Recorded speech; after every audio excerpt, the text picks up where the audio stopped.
तुम्ही इकडे. नमस्कार, जनता न्यूज मध्ये आपलं सरचे स्वागत आहे. आपल्या बरोबर आहेत कदम पाटील.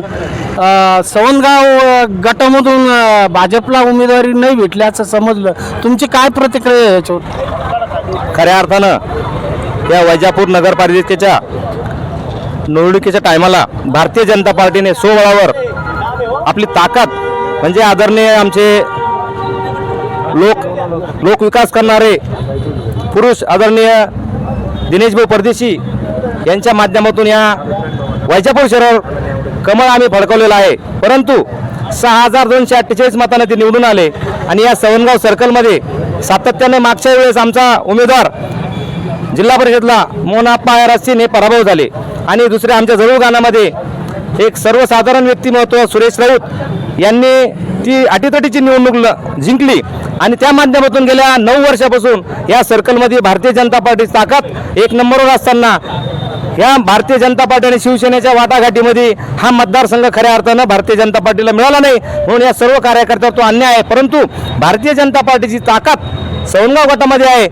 आज या गटामध्ये 4 इच्छुक होते आमच्याकडं.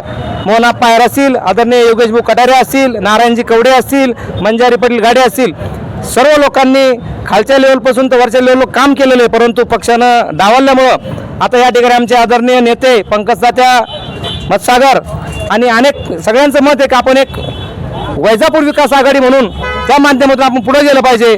आपण जर आज आपली ताकद दाखवली तर निश्चितच आपला उमेदवार निवडून येईल आणि 2029च्या माध्यमातून आदरणीय दिनेश भाऊंना ही ताकद खऱ्या अर्थाने मिळेल. कारण काय होतं, आपण आमच्या बऱ्याच लोकांनी आमदारकीला सुद्धा मदत केली भारतीय जनता पार्टीच्या कार्यकर्त्यांना, परंतु त्यांना कुठलीच कायमच साप्ताहिक वागणूक मिळाली.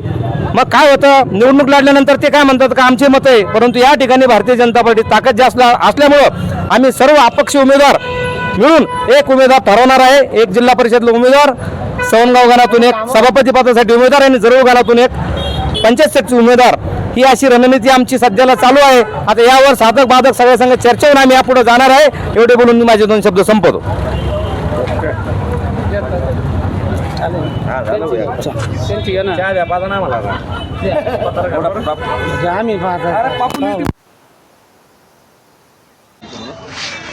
लागतं